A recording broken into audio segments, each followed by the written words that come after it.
this weekend a fight that will be at a catchweight of 120 pounds that was originally scheduled to take place on October 15th, but we're moving it up and we're giving Angela Hill a fight in her own backyard in Pachanga outside of Good to see, though. San Diego. She's going to be taking on the Mexican-Canadian Lupita Loopy Godinez, a fighter who I've just straight up dropped the main name for the nickname and gone with Loopy Godinez on the graphic because we can do crazy, kooky things at Fight Night Picks. Them out for Lupita Godinez. It's been a mixed bag in the UFC, 3-2. In her last two fights, she's looked very good. Both of these women had great performances against Ariane and Loma Lookmanme. So take that for what it's worth. But for Loopy, those are her last two fights. For Angela Hill, 25 women have tried. 12 have succeeded. We're going to figure out if she's a 500 hitter coming up this weekend. 13-12 is the overall record. 2 stints in the UFC. And 1-4 in her last 5 fights. Now, she did go on a tidy little 3-fight run in 2019-20. Carnelossi, Hannah Cyphers, and Loma Lookmanme the wins. But those fighters outside of the rankings. But the best part about Angela Hill, she's one of those fighters that usually turns it up when she takes on a bigger named opponent. I'm thinking like Michelle Waterson. I'm thinking like the Amanda Lemos fight where she gets dropped early, but then she rallies in it. Hill's always there as a litmus test, unfortunately. She is ranked in this division, so it's a good opportunity for Godinez, who's been training at Titan Athletics in British Columbia, Canada, Matt. So I do like this matchup. I could talk until the cows come home about this fight, but what's your overall take here? I almost got violent with a friend of mine about a month ago because he looked at Matt Brown's record and said, this guy's a scrub. And if you know anything about me, you know that it's not. Like, look at the guys that we fought. They're very good. Angela Hill is cut from the exact same cloth as Matt Brown. You cannot look at 13-12 and think, wow, this is a fighter who barely belongs in the UFC, because when you do a deep dive on her record, you realize that all of her fights have taken place in the UFC, the biggest organization in the world, or Invicta, the biggest women's organization in the world. This isn't a fighter who fought in the regional scene for 10 fights and then came over to the UFC. Ever since she has had professional experience, it has been at the UFC level or Invicta, which for a lot of women's fighters is basically the UFC level, because in Invicta, you don't really defend your belt. You know what you do? You win the belt, then you go to the UFC basically immediately. Look at Chris Cyborg. There's a bunch of fighters. I'm not going to list them all off. But for Angela Hill, it just feels like a skill check for a lot of these fighters. Remember, we were talking about this a lot when Yorgan De Castro fought Greg Hardy. Not a fight I thought I'd bring up today, but hear me out. We talked a lot about Greg Hardy. He's very green in MMA experience. We all know how good of an athlete he is, of course, coming from the NFL. We don't need to talk about the other stuff. Let's just talk about him as a fighter.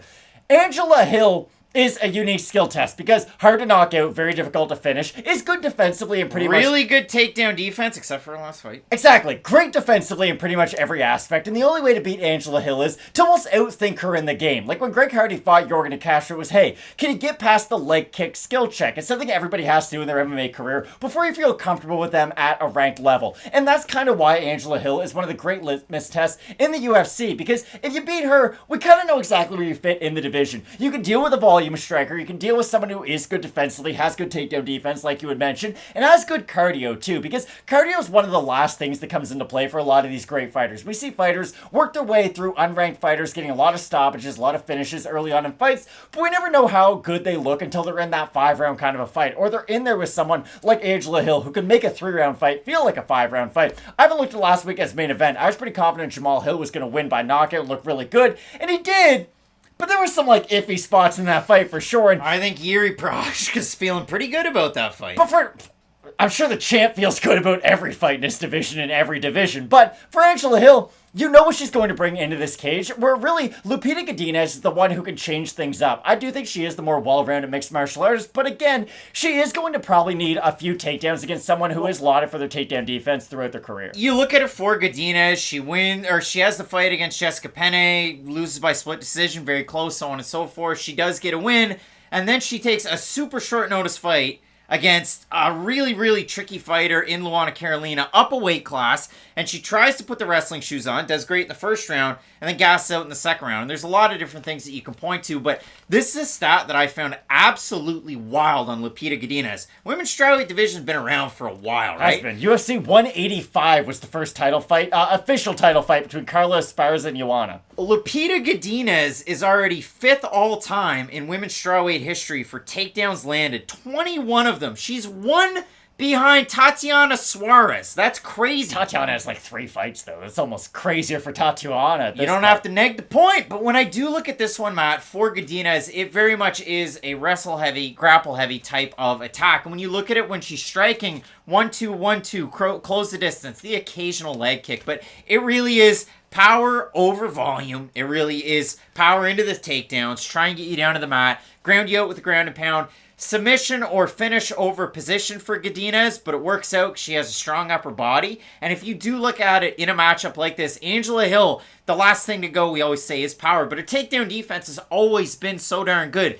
Vina Janjidoba was able to kind of zap some of that in her last time out. Janjidoba with 3 takedowns. And Vina, a grappler, a lights-out jiu-jitsu artist, but not really known for her wrestling, even though she walks out with every joint sleeved up on her legs. Angela Hill's gonna watch this video and be like, these guys think I have power at 37 years old? No. I'm saying power is usually the last thing to go at 37. It's not in her case. In her case, it looked like her wrestling defense her last time out. I agree with that rule for the most part, but I only apply that rule on fighters who weigh above 170 pounds. That's just how I normally do it. For Angela Hill, I do think her volume is going to be a very big trouble for Lupita Godinez, because I always go back to Aljamain Sterling versus Petr Yan. Aljamain would just throw a lot, and it would make Petr Yan cover up. And I do feel like there is a part of that fight in this fight to where Angela Hill's throwing so much volume that it's almost preventing Godinez from getting into a really good flow. Like Carolina was able to do in the second round on.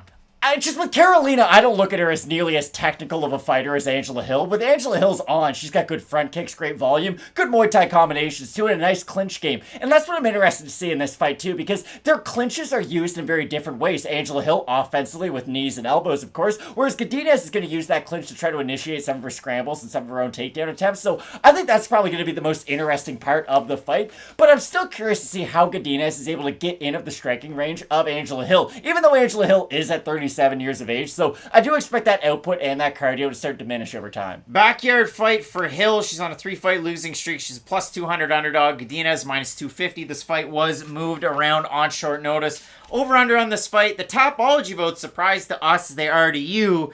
I'm going to say over under 75% Godinez. I'll say under slightly, but she'll be the favorite. Not at all. 541 total votes, 85% Godinez, 85% have her to win by decision. For the 15% that have Angela Hill, 86% by decision.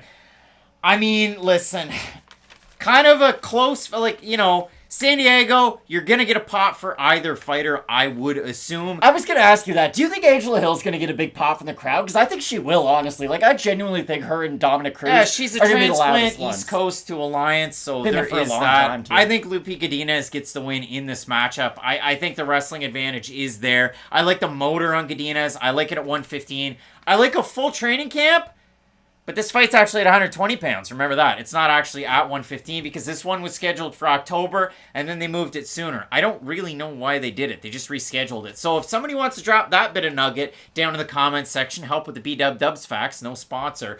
I do like Godinez in this matchup. Again, clinch work will be fun, but I think for Godinez, she utilized the clinch work to drop levels to try and take you down. I think she'll do it this weekend. I could be proven wrong, but I do have Loopy here. I also like Lupita Godinez in this matchup, but I'll be honest, Angela Hill is a uniquely poor matchup for her in the rankings because, again, she can just throw a lot, and if you're throwing a lot of volume, you're normally forcing your opponent to be in a defensive shell. Think of Rory McDonald versus Jake Ellenberger. Again, not a fight I thought I'd bring up today, but Rory McDonald outthought Jake Ellenberger, really put him in a defensive shell, and I do feel like the striking output of Angela Hill can do that to opponents, but she's a little bit long in the tooth at this stage of her career, so I do like and favor the younger and less experienced, but also I feel like more well-rounded Lupita Godinez. Both of us going with the Mexican-Canadian Lupita Godinez to get the win in this fight at 120 pounds. The old catchweight. UFC doesn't like putting those on, but they're doing it this weekend. Big-time main event. Fellow Alliance teammate to Angela Hill, Dominic Cruz, the former bantamweight GOAT with WEC and the UFC, taking on a surging prime Cheeto Marlon Vera. Can't wait for it. Keep it locked in with Fight Night Picks, we always say. Let's get into it.